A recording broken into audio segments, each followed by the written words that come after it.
Well, hello, everybody, and welcome back. And if you are just tuning in with me for the very first time, it's so nice to meet you. And I'm really glad you're here with me today. I am your host, Heather Carey, nutritionist, chef, mom, and a woman who has been around the block with food. I want to open up about real food in relation to health, weight, and our bodies so you can make peace with what you eat.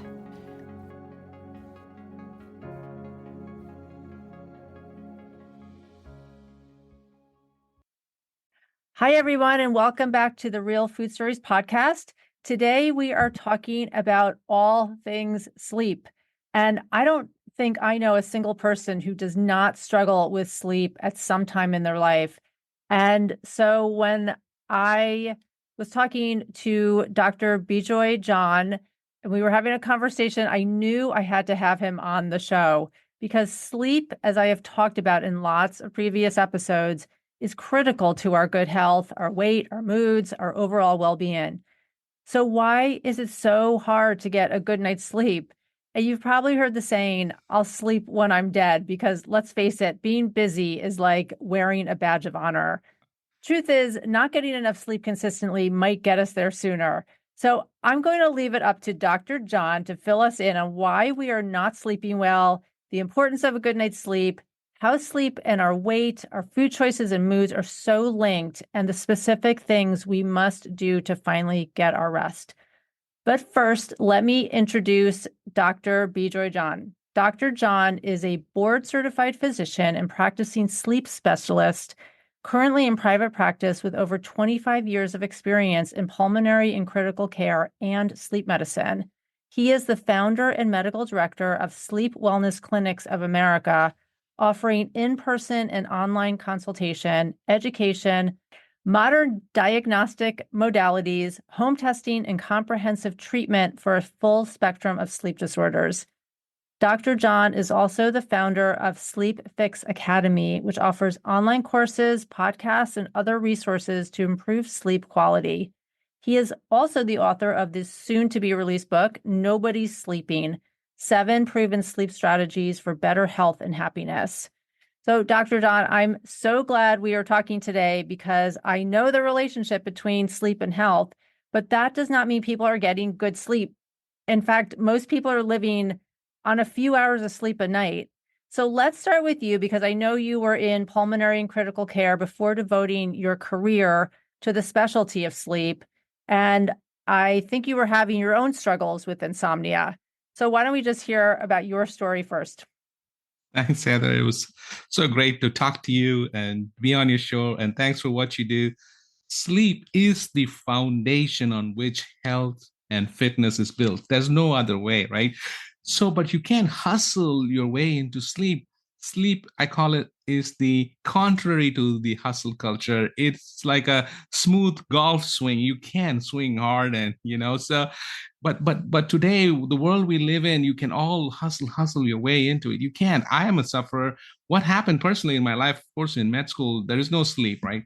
You go on caffeine, and then life happened. But I had to find a way to get through. My major problem was test anxiety. I'm sure many viewers have the same problem when they're preparing for something. So I had to find a way through that. Then I lost my mom, and then I was grief for so much I couldn't sleep for months. But I had to find a way. Then I started my move from the big limelight of the ICU. Then I want to pursue my passion. I started my own practice. It was hard dealing with so many things, but I found a way. Then I see this pattern again and again. I said, I have to reach more people and I have to give them the true message, the holistic way of how to do this thing right.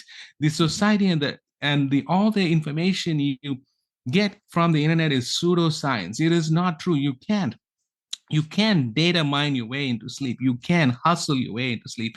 So it is an art. And I want to teach it to all your listeners and everybody.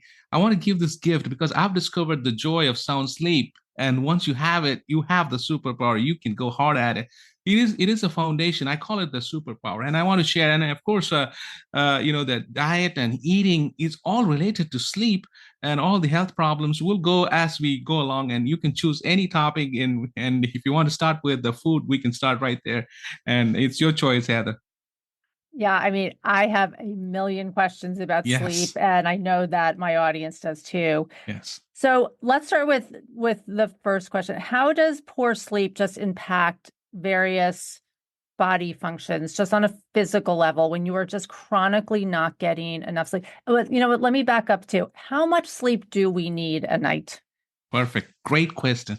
So I get that asked every time, right? The ideal time for adults is 7 to 8 hours, right? That's kind of like the sweet spot. Children and smaller children, babies need a lot of sleep for many reasons. The human growth hormone is secreted in deep sleep, maximally in children, and also for us to recover from muscle function, you need that human growth hormone and, of course, the thyroid hormone. So that is, but then there's a subset of people who are wandering around, especially the high functioning executives. So they are like stigmatized because they don't sleep much. So, but they're called the short sleepers. So like Elon Musk, the previous presidents, Trump and Obama, they are short sleepers. That's a gift. They function well. So the question I ask everyone is, if you slept 6 or 7 or 8 hours, and how do you feel the next day morning? If you're still tired after 8 hours of sleep, you have a sleep problem or a sleep debt, right? So that's an easy question to answer. But if you're going like 5 hours of sleep, I know some of my friends have that genetic gift. We don't have. I need 7 hours. So I dedicate my life. 10 to 6 is my bedtime. That's what I do. That's 8 hours. Sometimes it would be 10:30, 6:30. So I dedicate 8 hours to the process of sleep, but I prepare by 8 o'clock, 8 p.m. to get into this mode. So my preparation starts at 8, and then I lay in bed at 10. So that's the. So you ask me what happens. So just being tired, you're in a mental fog. It's actually the one of the reasons why people don't show up to work. In the United States in 2017, it cost $417 billion because of absentee, because people not showing to work, right? So you're in a mental fog, then you are feeling depressed and you're anxious. It's a bi-directional relationship. The more tired you are, the more anxious you get. The more anxious you get, you don't sleep. It's called sleep anxiety. It's a vicious cycle. We got to get out, and that can also cause depression. And you're tired. So it's a balance. It's a bi-directional relationship. And if you don't sleep well, and if you have conditions like sleep apnea, after an apnea, there's a surge of catecholamines like norepinephrine. So what happens? It stresses your heart. So your blood pressure, which is supposed to regulate, if you take your blood pressure during the day, it's high because we're all hustling. But in the morning, it should be very, very low. But with people with sleep disorders like sleep apnea, because of the release of the norepinephrine, your heart blood pressure is hiked up. So is diabetes. So anybody who has high blood pressure and uncontrolled diabetes need to have this condition ruled out called sleep apnea. So that's in short. Of course, diet is related to the hormones like leptin and ghrelin. We'll get into it. Those are my favorite. So I have chapters dedicated for all of this.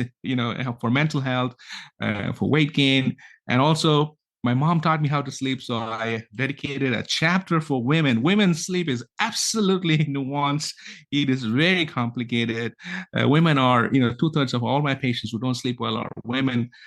So unfortunately, women have to be on their game to sleep better because it's so many reasons. So that's where we are, Heather. I'm ready to digress into certain topics.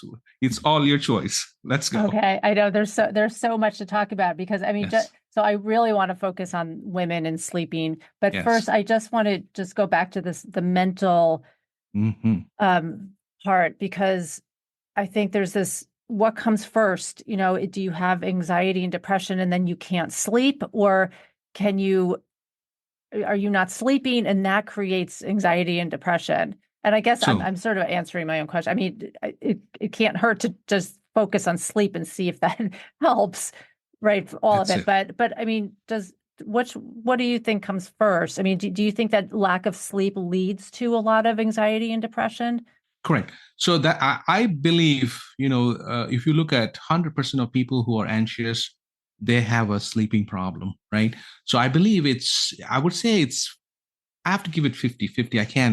So if you don't sleep well, you don't feel well, and you are not responding to things.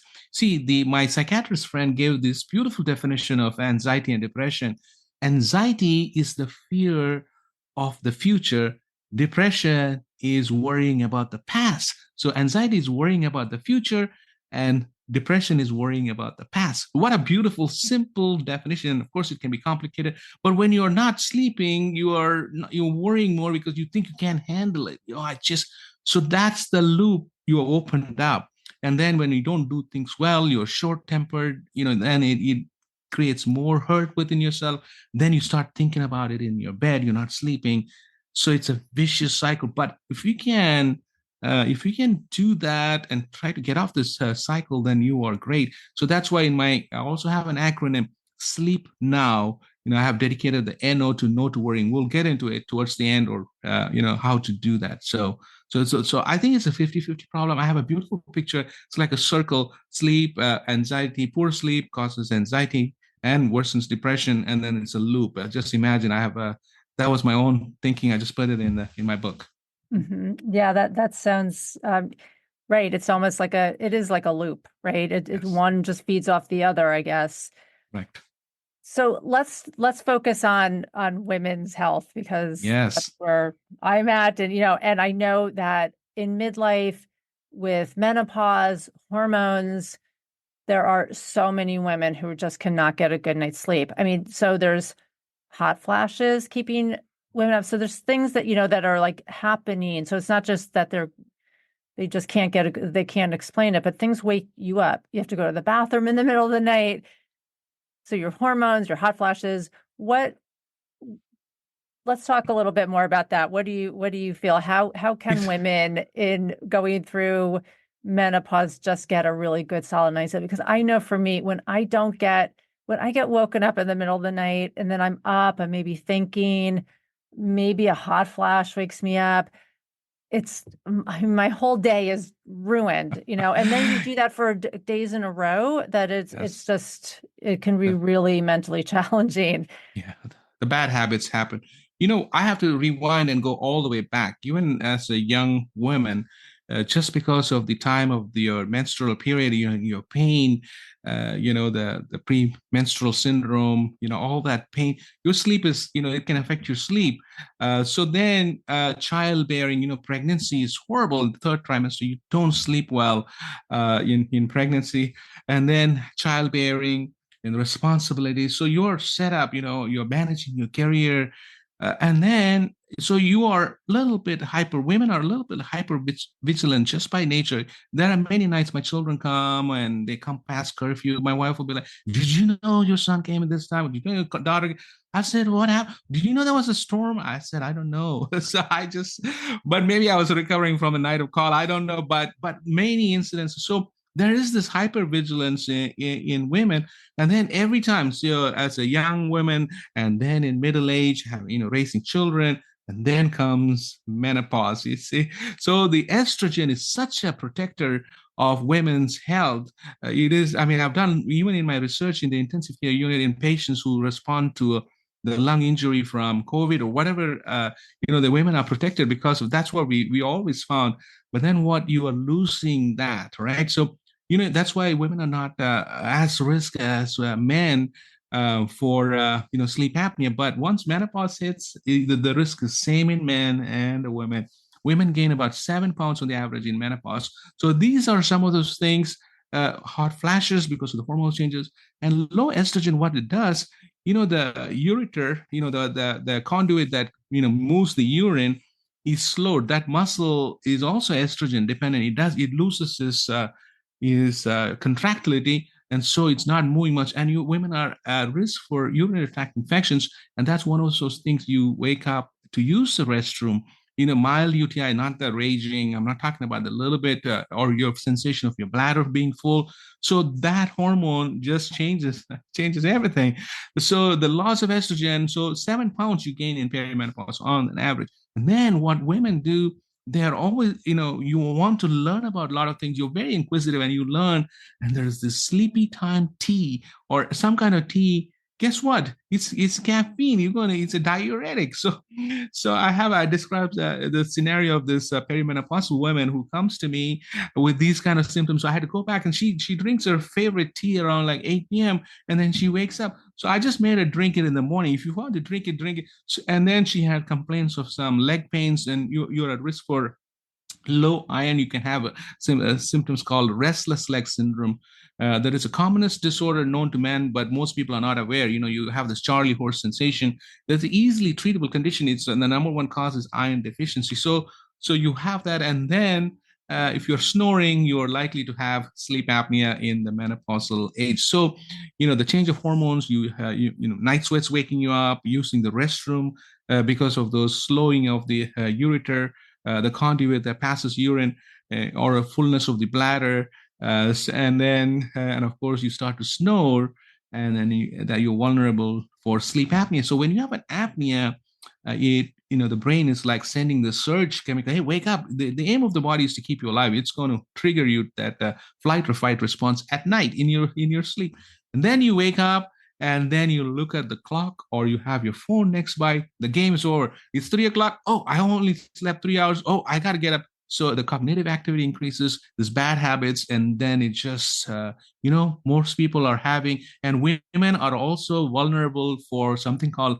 environmental sleep disorder, the snoring of their spouse. So women, the couples are having something called the sleep divorce. They're sleeping separately. And in modern society, I'm listening to all this bad information. They're saying it's great to sleep separate, but it is, a couple sleeping together is absolutely magical. It blends the relation. There's something so spiritual about that. But today they're saying it's okay to erode so many at levels. But my aim is to bring the couples back together. So preventing the sleep divorce and helping to find out the nuances in women's sleep. I've been hearing a lot about sleep divorce too, and Yes. I'm not. I know I'm not a believer in that. I don't think that's Sustainable. it doesn't solve the problem No, correct. of your sleeping. But what I'm hearing from you is that there's this drop in estrogen, right, that we know Yes. about in Mhm. menopause. Do you recommend for women who are candidates for hormone therapy to take estrogen? I mean, would that be a thing? And then of course, other people are thinking, well, what can I take? What pill can I take? Is there some kind of a sleeping aid that can help me? And what are your thoughts on those? Okay, that's a true two-pronged question. Like we have seen the replacement of, whether it is estrogen or testosterone for men. It's complicated. It's nature is doing something, and then we are doing anti. It always never works. So I would highly recommend consulting with your personal physician on the decision of estrogen. In the past, when I first started in the 90s, everybody had estrogen, but in the last 10, 15 years, we are aware of the increase in cancer risk. So you have to be very careful. That's a discussion when you're deciding, because you have to be much screened. You have to have but the second question, what can you take? There are two things which really help with this process. Is the only two things I recommend is magnesium and vitamin D. Those are the things that are helpful in creating the hormones that help you to sleep. And of course, if you stretch it, I tell people, okay, to take melatonin up to 3 milligrams. I don't recommend more than that. So magnesium, if you're deficient in vitamin, and then melatonin. Those are the only three things I recommend. I don't, recommend. But then, if you work with it and use the other holistic approach, you will get through it. Menopause is like it's a syndrome. It's for some women last 3 months, 6 months, some to a year. But during this process, you get so many bad habits. And plus, make sure if you're snoring, you have to rule out sleep apnea. That's the best gift you can do for yourself in perimenopause and menopause. So what you're saying is, I mean, rule things out first, right? Make Correct. sure that you don't have sleep apnea or you do have sleep apnea, Or restless leg syndrome. restless leg syndrome. Rule out the other physical outside issues Correct. before addressing sleep. And I mean, right, because we want to make sure we get those things fixed and under control. Correct. So when I see somebody, I ask them whether they have primary insomnia or comorbid insomnia, meaning if they have another condition that's coexisting. Like if you have a heart problem, if you have lung problem, if you have diabetes problem, because that's all going to keep you up. And if you have chronic pain, so I have to rule that out. Then I look whether you have psychological or conditions like anxiety or depression. So once I have to, because my training in all the other areas helps me to. It's just not like, well, you're not sleeping because I want to make sure. The easy answer is I'm not sleeping. Take a pill. No, I work with people to find out. So once I know you have clear-cut insomnia, then I want everybody to do the sleep journal and the sleep assessment or sleep quiz, which is available on my website. And then you see a sleep pattern. It is eye opening to see this in print. I've seen so many people. And of course, the drinking. Oh, so, and all this information about, drinking your way to sleep. So when people write it all down, when they take the caffeine, when they exercise, when they drink wine, so that changes. Alcohol, for example, metabolizes into acetaldehyde. Alcohol is an anesthetic; it puts you to sleep. That's not sleep; it's drowning the brain. But then later, acetaldehyde builds up, and that's a chemical that wakes you up. That's why. And then alcohol is also a diuretic. So you're dehydrated. You have this toxic buildup of, and then that is a sign of the hangover. You don't know where you are. So you have to, so it changes, makes you wake up at night. So, and also I talked about this woman, and I describe her in my book about they taking this tea and changing things around. I mean, it's an eye opener, so you can see your sleep pattern and and then go from there. Yeah, I know a lot of women who, or just a lot of people, my husband included, he's Yes. drinking like 2 big glasses of water, any liquids, like right up Yeah. before he goes to bed. And then he's Yes. up a couple times in the middle of the night to go to the bathroom. And Yeah. I'm saying, stop drinking. I mean, Mhm. just that's sort of like a no-brainer, right? Just like don't like cut off liquids, cut off the tea. It sounds like a nice cup of warm tea before bed, but those are It's a like, diuretic. There's always yeah, a, the simple things you can do, right? So but you don't though wake up. the number one sign of one of the cardinal signs of sleep apnea is waking up in the middle of the night. So what happens when you have an apnea? There's this negative pressure, and all the fluid flows into the heart. The heart's like panicking and saying, I'm filled. So it sends an hormone, the diuretic hormone. It's called atrial natriuretic peptide, and then you have to pee. So all my men, and also when I have prostate problem, all my men, the first thing they are grateful, two things they are grateful: their snoring is gone, and they don't wake up to use the restroom at night.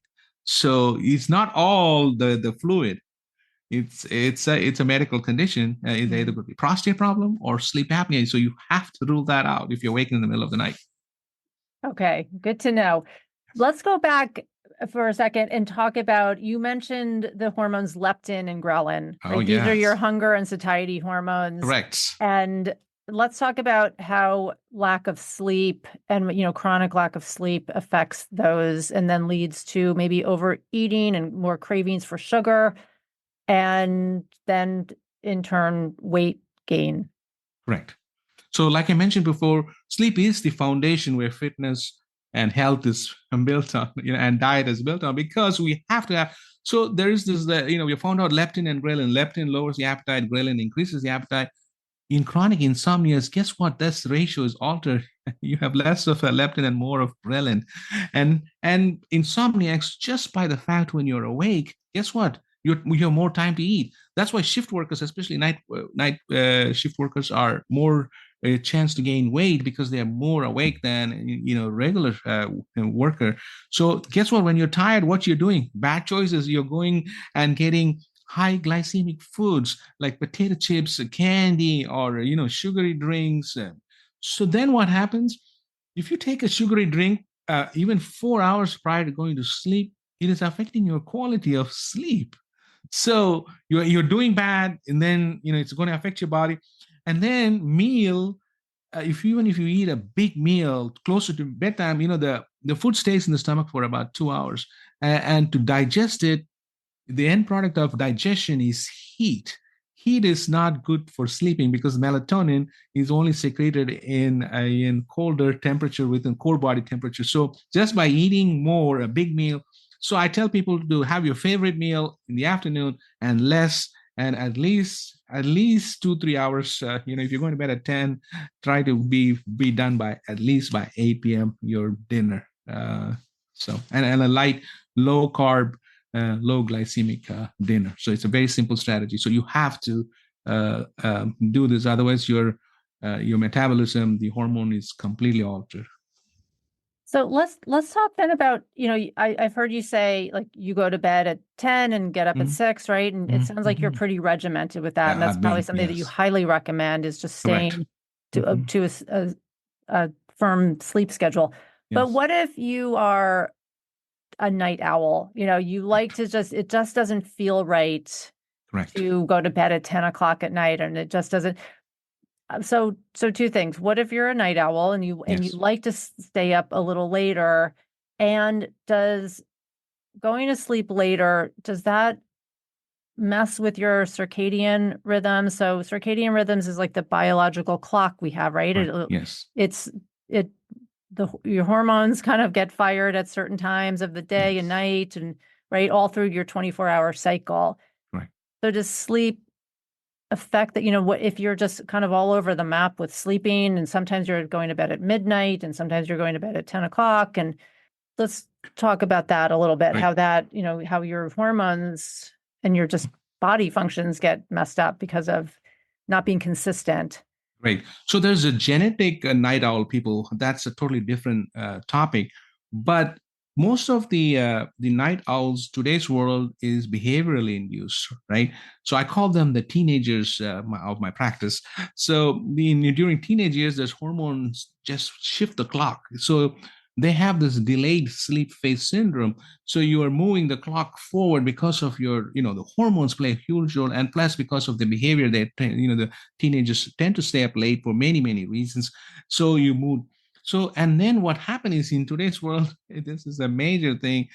We're compromising on our sleep because that's the only thing we can do. We have all our best friend. Guess what? Our best friend is our phone. And we are going to spend many hours on the phone. And guess where that hours is coming from? It is coming from sleep. So majority of us are sleep deprived, chronically sleep deprived. And then what happens? Society works still on 95 or 85, right? You have to. So even in my own children, I preach this to younger people. So what happens in high school? You move your clock. Then you go to college. It's completely mess. Kids stay very, very late, and they schedule the classes late. So you're coming big time. And then what happened recently, because of COVID, people are working from home, and then people are even sleeping even later. So the clock shift is this phenomenon after COVID. It's been exaggerated by COVID. So you're moving, and then suddenly you have to change your job. See, the kids are, they stay late Friday and Saturday. Then Monday comes in, you have to go to school, right? So, so you can shift that, so that's when they struggle. Monday mornings they struggle. So it becomes a habit. So that's why some people take a later job. They may be born night owls, so, but then most of it is behavioral induced. So to answer the question, I have some people who are so far removed, then I do something called chronotherapy. I keep moving the clock forward, and catch it on the back end. Or if it is something, if you're sleeping by till 1, I can move it this way. But if you're going to bed at 2, 3, I just keep moving it and catch it on the back end. It is called chronotherapy. I do it. I have a few patients I do that. So it depends on how to do it. So what if someone is just more comfortable going to sleep at midnight but waking up at 8 a.m. and getting 8 hours of sleep versus the 10 to 6? Is there something to be said about waking up with the sun, like getting that morning Correct. daylight? I've heard that Yes. too, that's really important to get Sure. 10-15 minutes of morning light and Sure. sit outside. And Sure. does that matter, or is it as long as you're getting your 8 hours of sleep? As long as you get, if that fits your life, that's going to be a permanent thing. That's fine, because we are going to keep the circadian. So what happened is your hormones that help you to sleep starts just about when the core body temperature drops. So you will have a new clock. That's your clock that's going to keep. That is absolutely fine. We are creatures of light. just imagine a child wakes up because when they sees the child sees the light. We are all creatures of the light. That's why we don't feel good when there's no light. The seasonal affective disorder. So there's something said about that light. But if you have a night owl and if it's comfortable, you sleep from 12 to 8, there's no harm done. Your clock is in a different and your circadian rhythm and the secretions of melatonin, the drop in the core body temperature, all keeps up with the new schedule. There's nothing wrong with but provided just like the teenager, you don't have to change it on a Monday back. That's where it happens. But other than that, it's fine.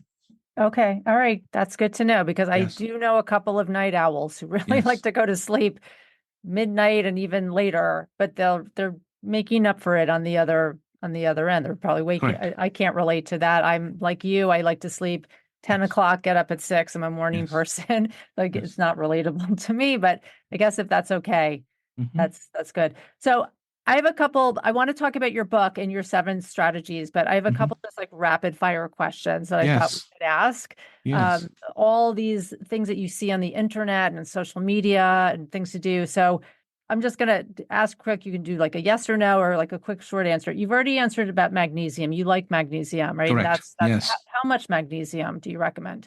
Like I always go the lowest possible. I always start low, go slow. I would say like 5 to 10 milligrams. You don't want a lot Okay. of it. There's so many. I would start if you can take a lowest possible one, two. What is the lowest that's available? That's what I'll do. Okay. And what type of magnesium? Because there are couple of types. There's Yes. magnesium citrate, right? There's a couple of types. What Magnesium one that you sulfate and magnesium citrate. Citrate can cause a little bit of stomach upset. Magnesium sulfate should be okay. okay. What about using THC or CBD to help you sleep at night? I know a lot of people now who are taking gummies at nighttime, probably with not just CBD, which doesn't get you high, but with THC, and who are really now almost claim that they cannot fall asleep without it. What are your Yeah. thoughts on that? So it's an absolute no go. It doesn't help. It's just like one of those things is it changes certain portions of your brain, but certain portions of your brain are still awake. It's almost like being in REM sleep. You're not rested well. So what you do, you increase the dosage, and then you get tolerance to. So THC or gummies, they are not conducive for sleep for the long run. You might feel better, but usually these most of the people also combine it with alcohol. So I would not recommend as for going to sleep in the long run. It's not sustainable. It's not the good rest you need. You don't get the N3 deep sleep. You are more into the REM or stage 1 or stage 2 sleep. It's not the best. I imagine it's kind of like alcohol. I mean, it can be sedating, right? So Correct. it Yeah. probably sedates you to sleep, but then Yes. it messes up the rest of your That's sleep. right. Okay.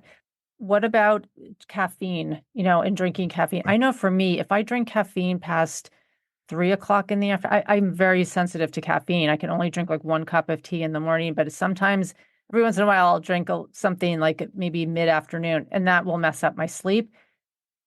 12 hours later so what's your thought on caffeine? Right. So, we have this process that builds up within it. It's called the adenosine, which is a sleep promoting chemical. So, caffeine is anti-adenosine. It breaks down adenosine. That's why it keeps you up. Caffeine is supposed to last 4 to 6 hours, but in vulnerable people, it can last up to 12 hours. So I tell people not go past one. And especially even myself, I could drink coffee at like 8 p.m. and go to sleep. But then when the other day we had some kind of caffeine at 6 p.m., I couldn't sleep. So I don't drink. Caffeine is good for you for many reasons, but as regarding sleep, I would not recommend caffeine past noon. Uh, you, you know, I Okay. don't recommend. But like it can last as long as 12 hours. Okay. All right, great. What about sleeping in a dark room, setting up your environment, does that really matter? Dark room, making sure it's Absolutely. cold, all of those circumstances. Why don't I just run my sleep now strategy? Because I include Sure. all that in that. Okay. Okay. Well, All right. So I've devised this seven proven sleep strategies in an acronym. It's called Sleep Now. So viewers, please take a pen and write now SLEEPNOW, right? So S is for the schedule, 10 to 6.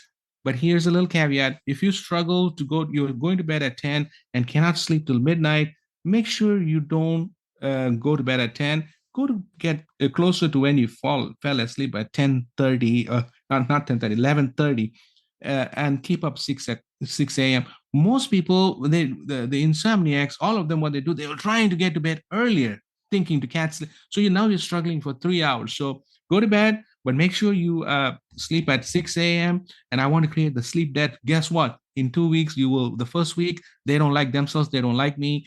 Because I said so. And then once you do that, you can move from 11:30 to 11:15 to 11, and then move it that way. But you have to wake up at 6 a.m. No snoozing. You have to go.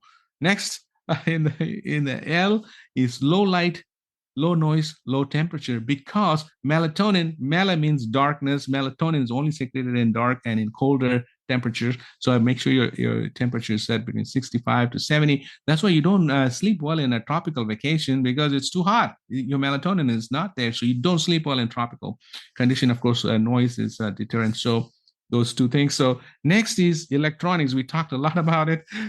See the light from your phone, especially in darkness where there's no ambient light, sends a signal through the eyes into the suprachiasmatic nucleus, which controls the circadian rhythm and telling it's daytime. So use a phone in the bedroom is absolutely dangerous. I keep my phone in my bathroom. I set an alarm for 6 to 6:30. I literally wake up.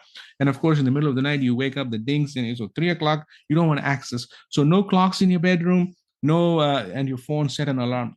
Trust me, this will work. The next is exercise. Make sure you don't exercise at least 4 hours prior to going to sleep, because when you exercise, you're creating endorphins. Endorphins, are stimulatory. And I used to work out because in my ICU days I had only time at 8. I used to work out and go to sleep, but now I can't. Your body changes. Now I work out the first thing in the morning after I wake up. So that's not. So you're calming your body and you're giving a chance to calm your mind. The next is SLEP, power of your mind. So you don't have access to the deterrence with your phone. Then you calm your body. Now I practice. This is called vivid imagination technique. I'm the first guy to promote for sleeping. I have been doing it for 30 years. I started thinking about, if I watch a show, I'm the director of the show that night. I think what's going to happen the next day. We don't want to bring reality. See what happens when you lay in your bed, you're starting worrying. Worrying is reality. I don't want reality in your bed, but you want the abstract. And this works every night. I used it last night. I use it, and then you ease into sleep. And then also I teach people how to do yoga nidra. Nidra means nothingness, is a Sanskrit word. It's deep meaning. You lay down and have your palms up and you act like a corpse. And also incorporate cognitive behavioral therapy. You start thinking from your head down, just and focus on breathing. Also, Andrew Weil has taught this nice technique about breathing. So, but you're giving me a chance. You can't just, sleep is like it's a dimmer switch. It's not like an on and off. We want it to, it won't happen. You have to dim slowly. So that's P, and N is no to worries. I've combined N and O. I tell people to worry. We are all warriors. We worry a lot. We worry. I tell people to dedicate time 6 to 8 p.m. But 8 p.m. you're done. If you can't solve the problem, write it down. You do it the next day. So I'm not telling we have to worry, but you dedicate your time. You don't bring it to bed.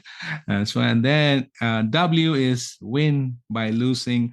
You have to win by just letting it go and taking it easy. Don't bring everything in your bed. So it's like a 7-course meal. You have to have your music, you have to have your salad, you have to have your wine. You can't have your meat or dessert right away. So it is a process, and there's no way around it. Society can do all the research and do everything, and there's no way. So SLEP, the schedule, low light, low noise, low temperature.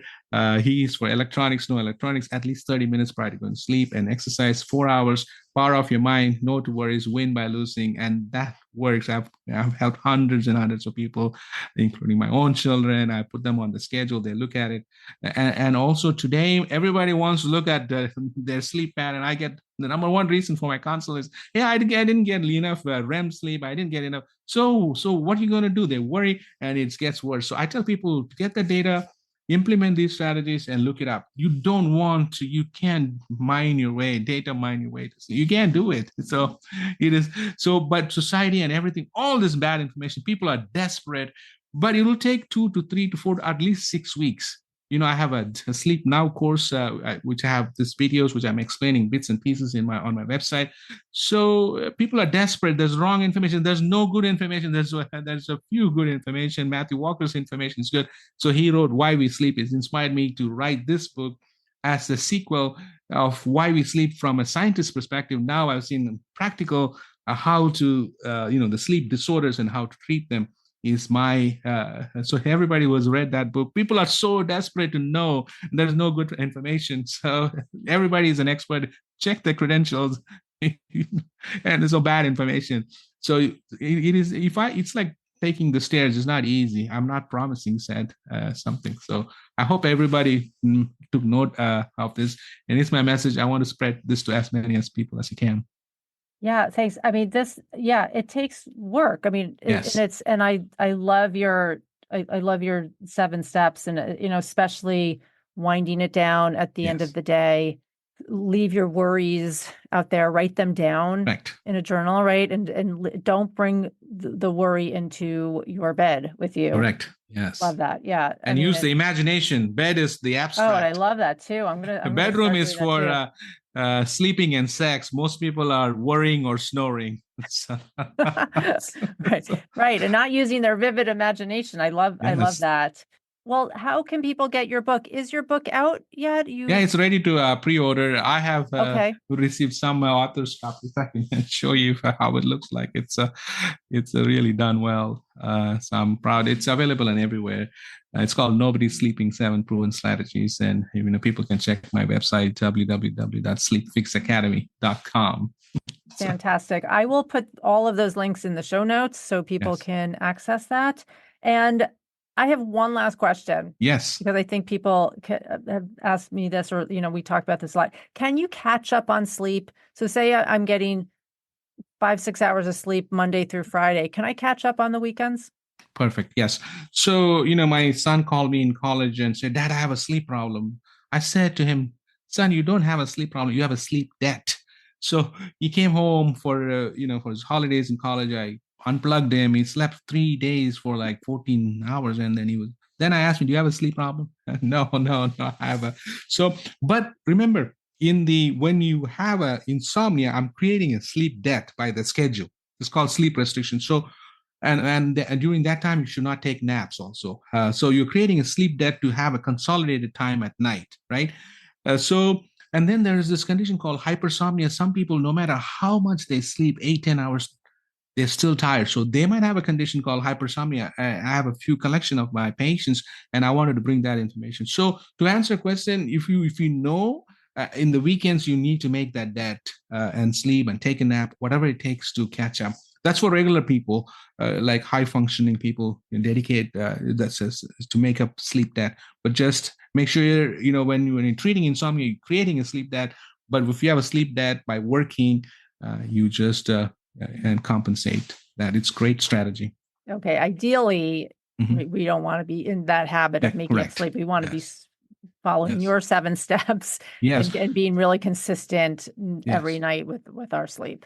Just think about it. If you lose 1 hour of sleep a night in a week, you're losing one whole night. It's like not slept. So just think about it in that aspect. 1 hour a night a week, you lost a night of sleep. So it adds up and adds up. It slowly erodes. Sleep problems don't hurt like a toothache or doesn't grow like cancer, but people do ignore it. Like you said in the beginning, you said, people come and say, hey, I will die when or I sleep when I die. But I tell people it might happen to you. So it literally can happen to you.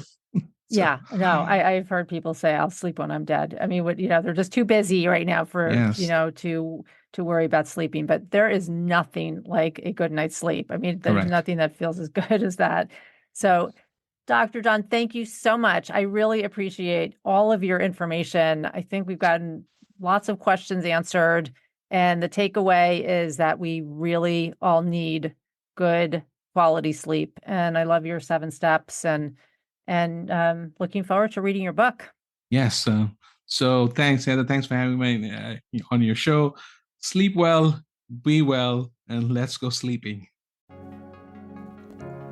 And as always, if you loved this podcast, please consider gifting me with a 5-star review. It is so helpful for me to get the word out on real eating, our real bodies, and real food stories. Thank you so much and have a great week. Bye for now.